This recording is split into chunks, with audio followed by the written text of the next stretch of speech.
Credits! At last! At last! Oof, man. Can I just say that I'm glad that I did not try doing this yesterday because, woof, we would be here for, would have been there for some time trying to figure out that boss. All right, let me get my thoughts here. All prepared. But yeah, Dark Cloud 1. Conquered. Woot. For my overall thoughts, I guess before I give my overall thoughts, this was a viewer requested game.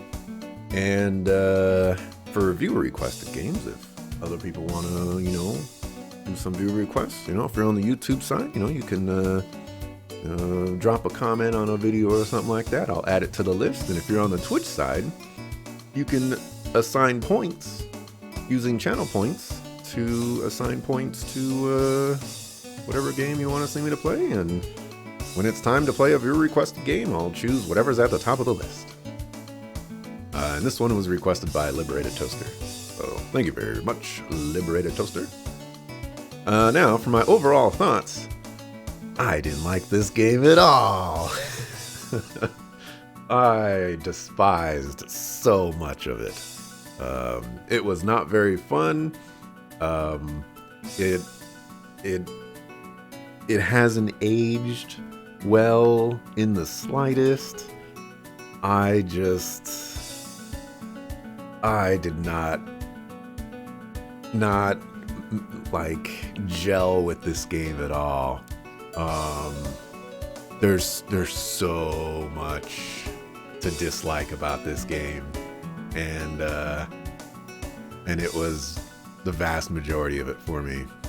So this is going to be a primarily negative thoughts video, but a couple positives. For story, was it satisfying? Not really. I mean, the problem with the story is there really isn't much of a story here. They jam all the relevant stuff at the end, and it just doesn't do it for me. I want more than like a couple bullet points. The majority of the game just doesn't have anything to do with the story. It doesn't have anything to do with the Dark Genie. You're going around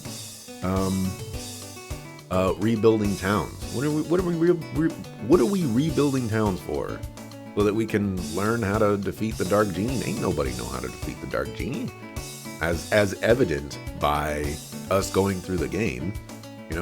One guy had a mech, and that wasn't enough to beat the Dark Genie. We beat the Dark Genie by going back in time, which we had the power to do since getting the Atlamillia at the very start of the game. And yeah, it's kind of silly how the story is just, how it just doesn't work the way one would like. It just needed more in between. Did it feel complete? I will say it feels complete. We got their village back. That doesn't look like the village that I did, though. So, y'all goofed on that. I built a very different village. How was the pacing? I don't think the pacing was that great.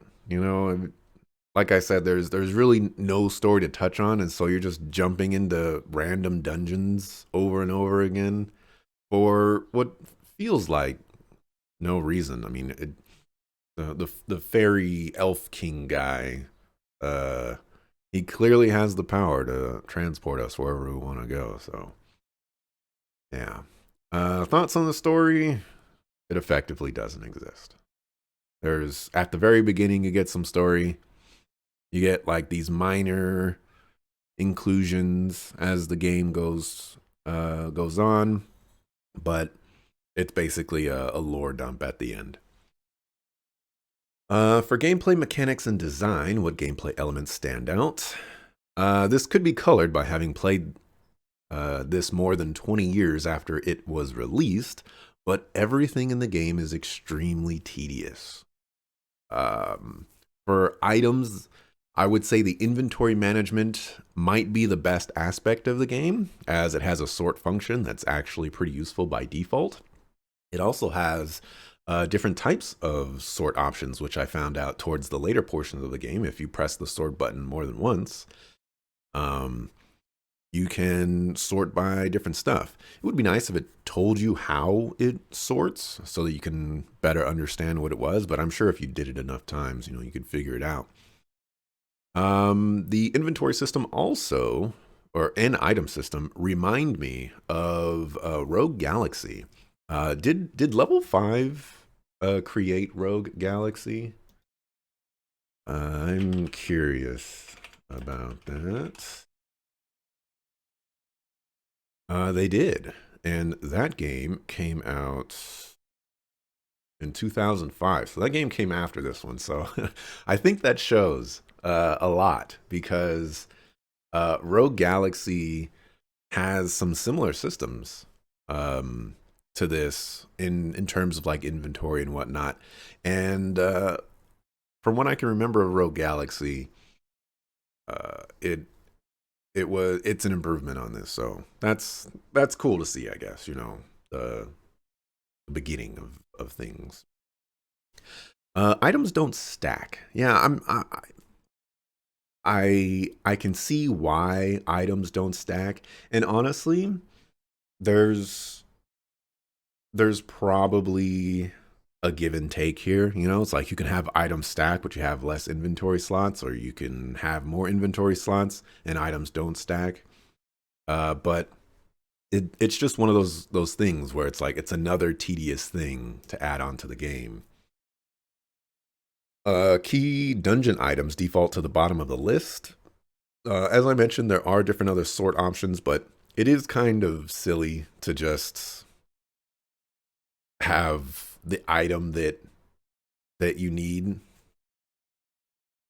Like one of the most important items basically just defaults to the bottom, and it's it'd be nice if it didn't. Some items having limited use, like the feather or charms, are super annoying. Yeah, having just being required to carry these things around and use them in your active slots, and those things have durability on them. It's just kind of annoying, It's a couple more things to add into your inventory space, and a couple more things where if the right circumstances go wrong, you kind of just like screwed yourself. If you're trying to run away from an enemy right after an attack, and then your feather breaks, and then you get hit by the attack, it's it's rough times. Having to manage health, weapon HP, and water is just not fun. I will go to my grave on this one. That there's just too many health bars in this game. Your HP, you have to keep an eye on that. Then you have to keep an eye on your water, and water is its own separate system that you have to pour money into. And then you have to keep an eye on your weapon HP, and it's just it's so obnoxious, and it takes too much brain power. It's not like you have MP or something like that, where you have to use an item to get it back, but it's not like it's not a resource. Here's the difference: HP, weapon HP, and water meter or whatever. These are all basically life or death things that you have to track. If you don't have enough water, you're losing HP. If your weapon breaks, you might as well just throw the game out the window. If your weapon goes to zero, or if your HP goes to zero, you die. you know? These are all like catastrophic things that can occur. And it's just annoying to have to dedicate inventory space, money, time, and mental energy to track and mitigate the effects of them. Super, super annoying. Items are expensive early game and a waste of time in the late game. So this is not necessarily a problem with Dark Cloud 1 in the sense of it's not exclusive to this. This happens in a lot of JRPGs, but I think um where a lot of JRPGs do it slightly differently is they don't have all these other, systems that rely on so many different aspects that either become not as useful later on or just become tedious or I guess pointless. Um but then again at the same time, uh if if there were more things to spend money on, or if there were better things to spend money on, maybe it would be a little bit better. Um, I think this, I think the items being expensive early and essentially cheap late game is just kind of, I don't know how I want to describe it, but it's just, I guess, one of those fundamental things that are in a lot of games. And the issues of Dark Cloud 1 kind of compound on this to make it a little bit worse than where it would be in other games if it had this problem. Can't open the inventory when the character's still moving. Creates very dangerous situations. As we got to see in a couple of circumstances. There was one instance, actually, there was multiple instances during that final boss where I was trying to swap characters or change elements or do something, and I wasn't able to accomplish that. And sometimes I got punished for it.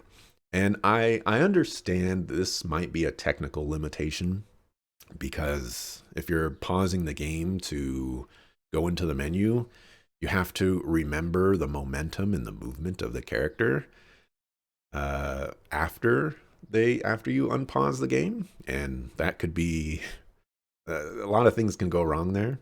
Uh, but yeah, it's just one of those things where like I'm playing this game in modern times right now, and so this is just one of those things where it's like, well, dang, uh, this kind of hurts to interact with. Having to balance three separate meters is awful. Yeah, yeah. Water, food, feathers, and charms are all just dumb Gilda sinks. I don't mind food. I don't mind having items that replenish your HP. I think that that's more or less like a staple in any sort of HP based system. You know, you take damage, you have something to make the damage go away. Um, the push and pull, give and take kind of situation. But uh, yeah, just like the other meters and things like that aren't great. Let's see. Other things that were extremely tedious. The weapon system. The durability system is beyond frustrating. Between having to constantly replenish it, having to deal with the beeping noise, and effectively to completely losing the item in its entirety is just not fun. Uh, I don't need to elaborate on that anymore. If a weapon is broken, it's devastating. There aren't enough weapons in the early game to justify having weapon HP exist. So let's just say, for example, the very first big chest where I got the Shamshir. Let's say I I opened up, let's just say for whatever reason, I went to the chest and I didn't have the chest key and I tried to disable the trap and I got it wrong. What if I walked away from that chest? Who's like, oh no, I can't open it now because the game doesn't tell you, like, oh, you could try again. So what if I just assumed that that chest was locked forever? And I went about my business and I was still using the Sokofu dagger for the longest time. Do you realize how many hours that would add to this game? It would be insane. To even add to that, what if I did get the Shamshir, but then it broke? And I thought, just for whatever reason, it's like it's the second weapon of the game. There's no way they're going to make that one break on me too. But that one breaks and I save and I go back and I'm like, oh no, the Shamshir is gone. I'm stuck with this Sokofu dagger for the entire game. And the dagger is not, it's not good. It's not good. Plus, you saw that I broke my dagger several times trying to kind of manipulate the system without even knowing the system. And I lost um, the little like tablet things and stat buffs and monster damage buffs and probably some elemental buffs, and it's just it's just rough times. It's really rough times. I'm not a fan of almost all of the things revolving around the weapon system. Swapping weapons is a complete hassle. Needs to be a shortcut like swapping characters. Um, yeah, I'm actually really surprised that this is not a thing because it's a thing. Like the amount of times that you need to swap weapons, I think is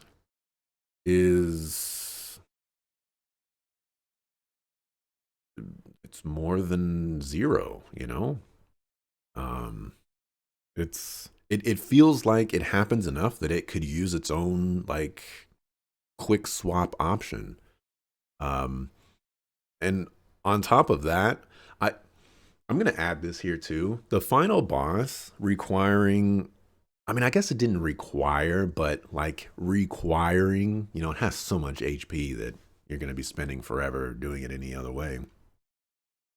Not using the special elements to deal with the final boss, having to swap elements is also super obnoxious. I don't think that should have ever been a thing. Because you got to go into the first menu, then you got to go into weapons, and then you got to go into attribute, and then you got to change it, and then you got to back out of all those menus. It just takes too long, and it happens too often in that first phase. I can see why it would be there. Like, oh, we have this attribute system, we might as well make use of it. I can see the logic there. It just didn't work out for me. Repairing weapons is also a hassle. Yeah. In the same vein of um, having to go into a bunch of menus to do something, I can go into my item menu and I can go find the powder and I can drag it all the way to my weapon, which takes forever. Or I can go into the weapon menu and I can find my weapon, and or if I'm already on it, and I can hit repair. It just takes too long. Um, the auto repair powder, I feel like that should have just been the only type of powder in this game. If weapon HP had to exist, because managing weapon HP is just not fun. It's not for me. It's not cool. Um, I do understand that the auto repair powder basically removes the urgency and the scare and stuff like that, but I also just feel that that should have never been there in the first place because once something breaks and you no longer have it, it it's devastating. It hurts so much. Upgrading weapons to their next weapon level doesn't feel very rewarding. The stats don't go up by much, if at all, and the weapon HP doesn't replenish. Yeah, so this this was an interesting thing because I wrote this before I found out about the build up feature, and like I really got a better handle on how the system goes.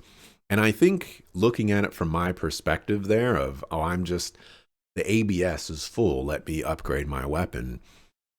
Yeah, it doesn't really do much. You get like +1 attack, +1 MP, maybe +1 to some energy or something like that. Um it it's just it's strange. But then you get into the build up is a cool system, and I wish I took advantage of it earlier. I if I learned of the build up system at like the first level of the dungeon, I would have maybe been overwhelmed. I don't know, but if I just knew about that so much earlier, I would have actually had a plan for my weapons, and I would have actually been able to put things where I felt like those would be a valuable place to put them. And that might have actually made the starting dagger potentially really good, assuming that if you build it up to something, it doesn't, break forever once it breaks, if it breaks. Um, so yeah, I really wish that I got to take advantage of that system. And I think the crazy thing too is the fact that I feel that about that system means that it's that useful. It's that good. It feels like it's essential to feeling good or better or positively about the weapon system because now you have goals that you can try to achieve to instead of just throwing random pieces into a weapon and be like, well, I think I want to do this. So the build-up system is probably the coolest aspect of it because you can see where you want to take a weapon to build it up into something else, and that's really cool. You can create some really powerful stuff, as we've seen. And my stuff wasn't even that giga powerful, but you can grind out more giga powerful stuff. Uh, Also, the fact that the auto repair powder needing to go into the same active item slot is also annoying. You know what? There is that. My preview died for me. There is that, and there's also the fact that I don't think the active slots replenish themselves, which is also kind of an issue. If if a repair powder, auto repair powder is expended, another one from my inventory does not automatically take its place. And uh that's just like another one of those time sink things. It's one of the reasons why I didn't put food and water up there anymore after some point in the early-ish game, because there's no point in putting food and water up there if you can only do that once. Like, I'm spending the time in the menu to put it there when I could just spend the time in the menu when I need to use it to then use it. You know, it doesn't save any time for the most part. So yeah, uh, which is not liking me today. My preview did. Now the level up is useless till you start getting to +5 and whatnot for status break. Well, Yeah, but I'm saying like even after that, if you're not if you're not using status break, like I wasn't using status break for a really long time. Um, at first I thought level 5 was the maximum for all weapons, and then after it went higher than that, I was like, well, I could status break, or I could just keep leveling this one weapon that's, super good. And it wasn't until I actually decided, okay, let me save first and let me test out status break, that I actually see the true potential in it. And that's like you kind of have to take that risk, but you also have to invest in weapons that are maybe not even worth investing in. I don't know. It's interesting. It's interesting. For Georama, feels like a more obnoxious main story gate, except there's little to no story to go along with it. So what I mean by this is, generally when you go along in a story based game or whatnot, there are certain sequences where you're barred from progressing unless you do a specific thing, and then after that you get story. And that's what I feel like the Georama is. It's not it's not like a it's not like this fun side system that you have where you can do some extra stuff and engage, and oh, and there's fishing attached to it. It's more of a, I have to do this to progress in the game, but none of it feels meaningful to me. It just kind of feels like it's there. Uh, or a a neat idea and concept, but it feels like it just exists just to be there. The villagers don't do much of anything, say much of anything, or contribute to the game as a whole.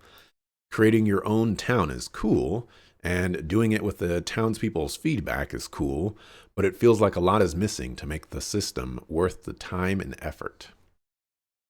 Um, yeah, it's just it it feels it just it I don't really want to say that, but um it feels like there needs to be more aspects to it to flesh it out a little bit more so that it would at least be more enjoyable for me. I do recognize though that in the PlayStation 2 era, this kind of stuff is really really cool. There's no other games that are doing this on the PlayStation 2, so it's a very unique thing.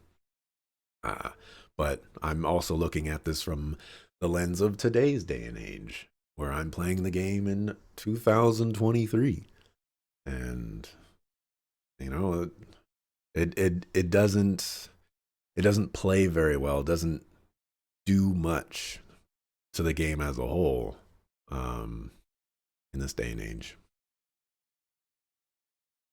Also, you keep forgetting, where do you get the first fishing rod? There's more than one fishing rod.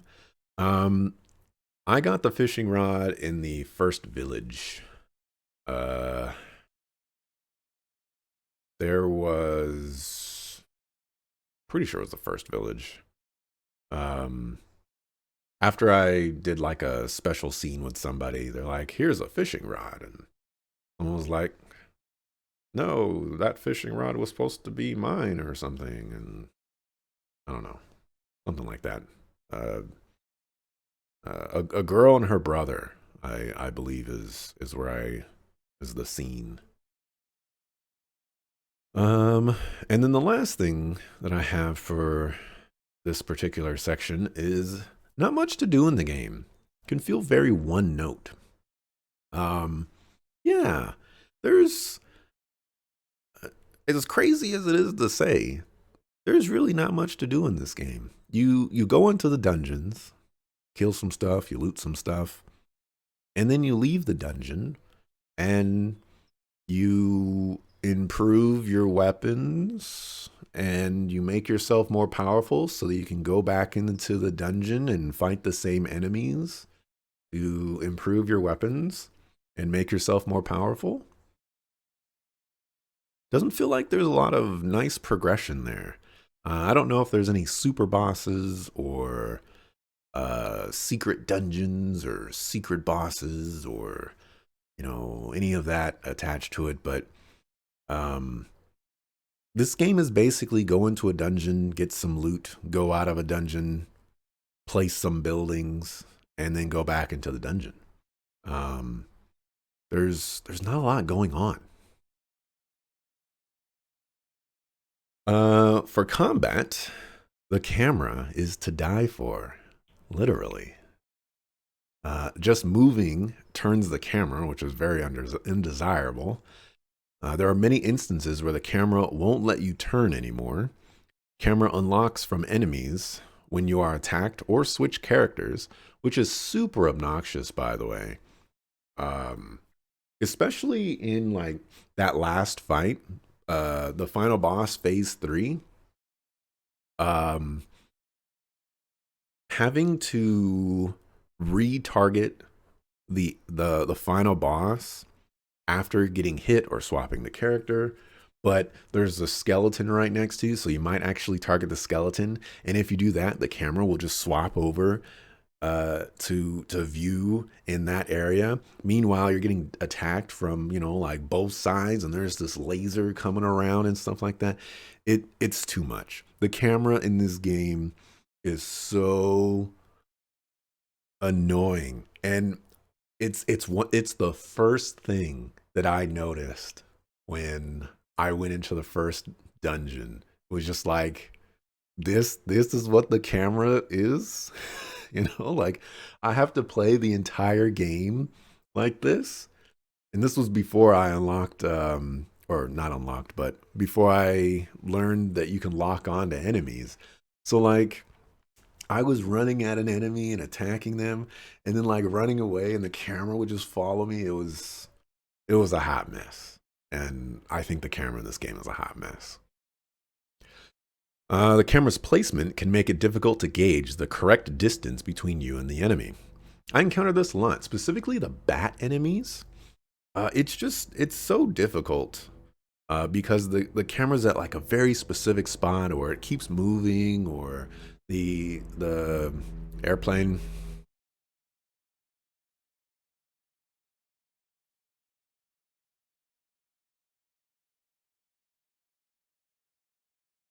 There's just so much involved with the camera, and it doesn't work for me. It doesn't work for me at all.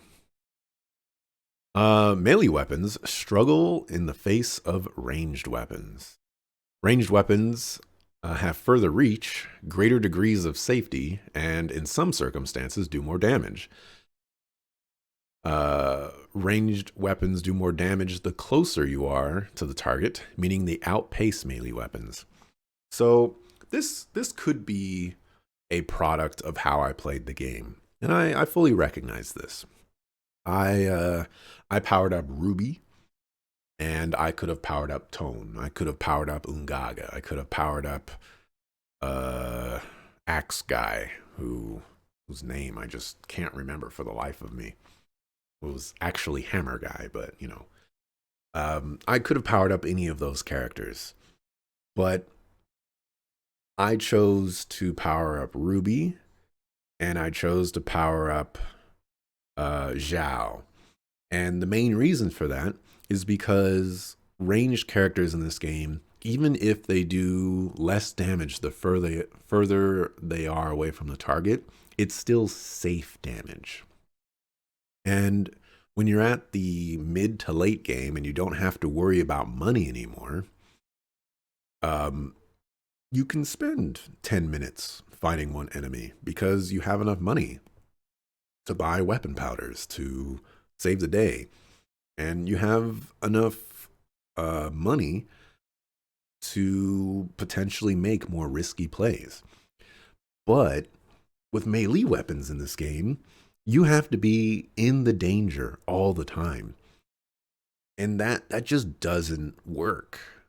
You know, there's too many enemies in this game, and there's too many bosses in this game that punish you for being in melee range. Uh, the final boss, in fact, how are you supposed to fight? How are you supposed to fight the first phase and the second phase with no ranged characters? It seems like the second phase is probably impossible, and the first phase might just be super obnoxious because you can't lock on to the hands. So I don't know. Um, it's entirely possible that melee weapons do great damage later on, but the fact that they're just unsafe to use is probably not worth it. Not in the slightest. Hey, Mr. JRPG. Yeah, the unlock on swapping character is awful. Yeah. Plenty of problems with Dark Cloud 1. It's thankfully fixed in Dark Cloud 2. Not all of them, though. That's good to hear. Goro, yeah. That's Goro. That's his name. Bosses were pretty annoying, all things considered. Could only deal damage to them once before they effectively go invulnerable. Can make them take a very long time. I think this occurred for every boss, and it's really annoying that they do this. For the first boss, it was the like flying rat cat. You shoot him out of the sky, you run over, you attack. There were some circumstances where I was able to attack again and deal damage, which kind of started a sequence where I could potentially take advantage of that if I swung at the right time and stuff like that. But it was very hard for me to lock down. So that one was more or less you can only attack it. But I guess if you're really good and you know where to stand and stuff like that, you could take advantage and attack the enemy more than once. The second boss was the guy that threw the rock. And you had to use Goro to smash the toes. That boss was really annoying. I the aspect of that boss of you have to attack it from a certain distance in order to get the positive notification that, oh, you did something and now you can take advantage of it is rough times.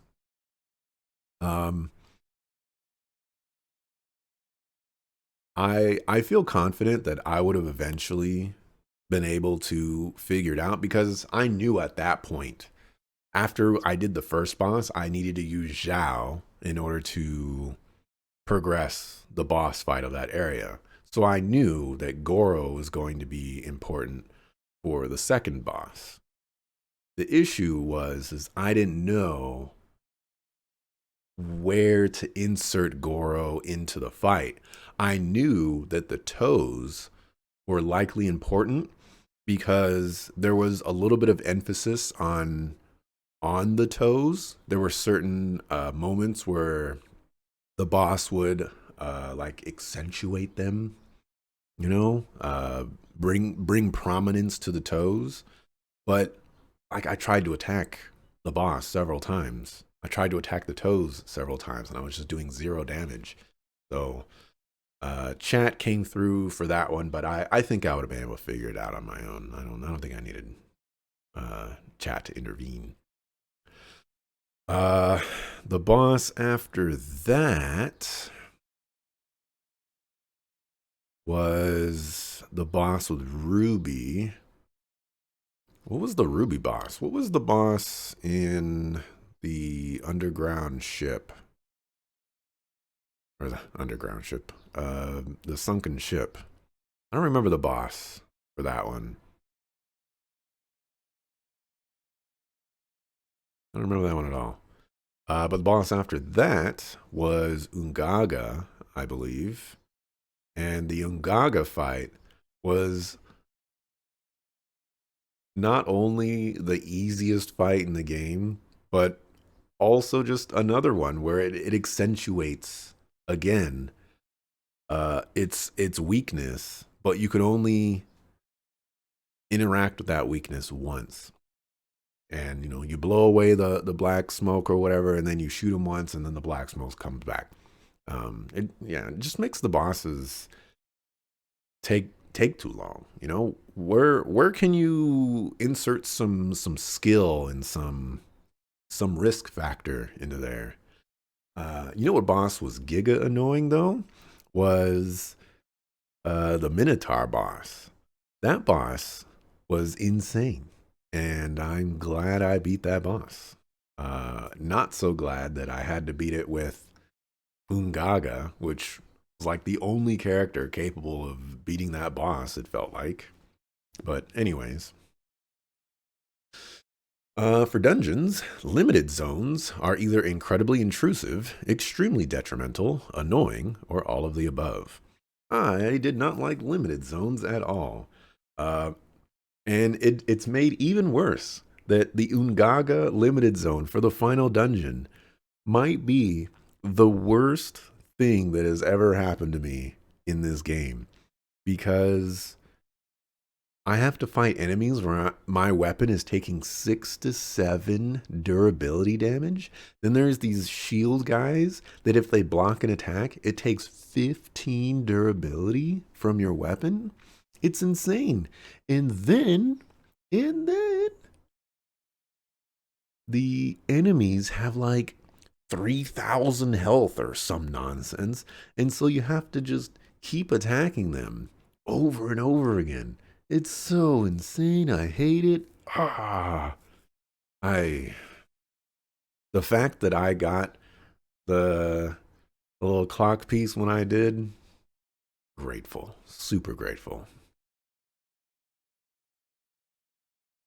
Leaving the dungeon and making yourself powerful only to fight the same enemies each day, just like real life. Yeah. Yeah, there you go. For cardinal sins, silent protagonist. We all know I despise silent protagonists, and silent protagonist in this game has not done anything to change my mind.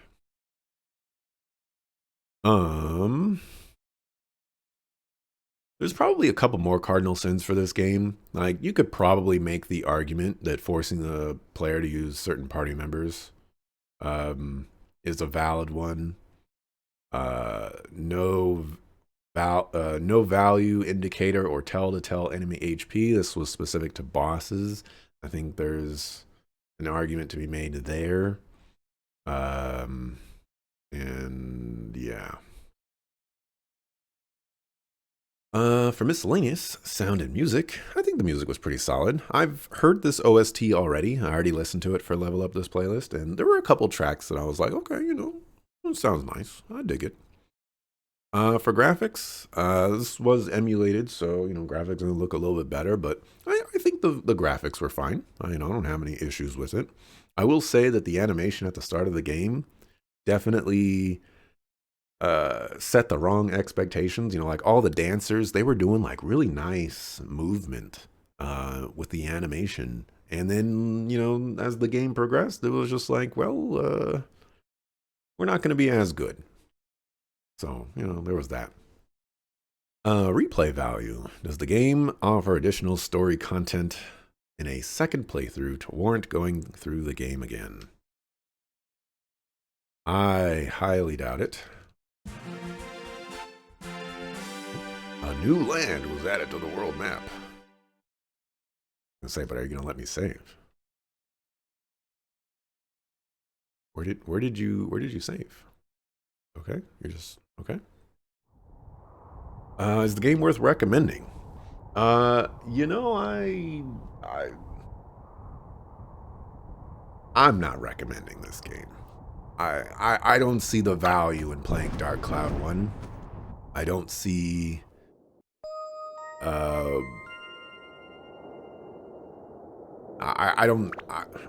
this is gonna be terrible to say, but I don't think it's worth the time.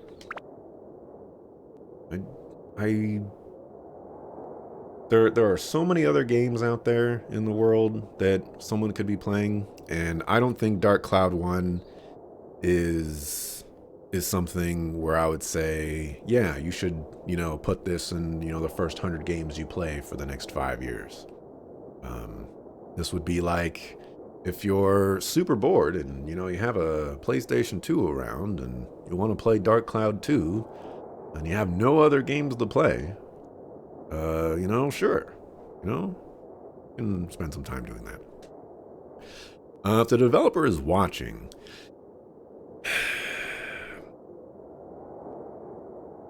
so, I mean, this game came out a long time ago. It has a sequel to it. Dynamite19 said in chat that Rogue Galaxy is effectively Dark Cloud 3, so there have been improvements to the franchise. There have been changes to the franchise. All things considered, this game did some things that are very experimental, very different, and I applaud those things. I think creating a game and not using established formulas and doing something different and new is very cool. And I don't take any of that away from this game. Just flat out, that's great stuff. The only things that really stand out to me is that the systems in this game just don't mesh well with the games that I like to play. I don't necessarily like dungeon crawlers. I don't like going into a dungeon, just to fight enemies, and then like the gameplay loop. Oh, I was dropping frames. The gameplay loop for this game just didn't quite do it for me. So that's probably where like the tip of the iceberg starts.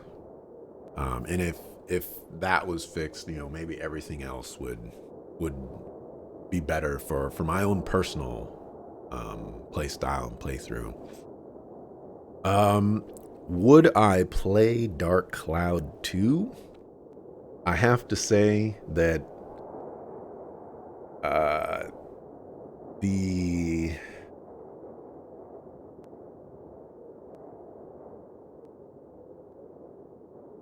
desire to play Dark Cloud 2 is pretty small. There's interest for me of, like, okay, I want to see what they improved and how they did it.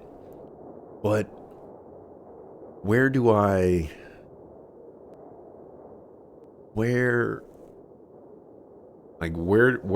draw the line with that curiosity, I guess? Because if this game, like, if I didn't like hardly anything about this game, the next game, it's going to improve on some stuff, but it's still going to be the same game. I don't think I've ever played a game where the first game was what it was, and then the second game was just completely different. Even if they change like core systems, it's still going to be the same game. You're still going to go into dungeons. You're probably still going to be working with Atlamilia type systems where you're getting town parts from dungeons, and then you're building a town and stuff like that. But I don't know. There's always a possibility that I'll be like, you know what? Let me go try out Dark Cloud 2. But I feel like it's just not very likely. So that said, he's done goofed it. With that said, just to reiterate my overall thoughts, I didn't like this game. And it's just where it's at. But anyways, that's going to wrap it up for me for today. Manager had mentioned that, just in time for Taco Tuesday. And you know what? I have to agree with that. So I'm going to stop my thoughts here. Yeah.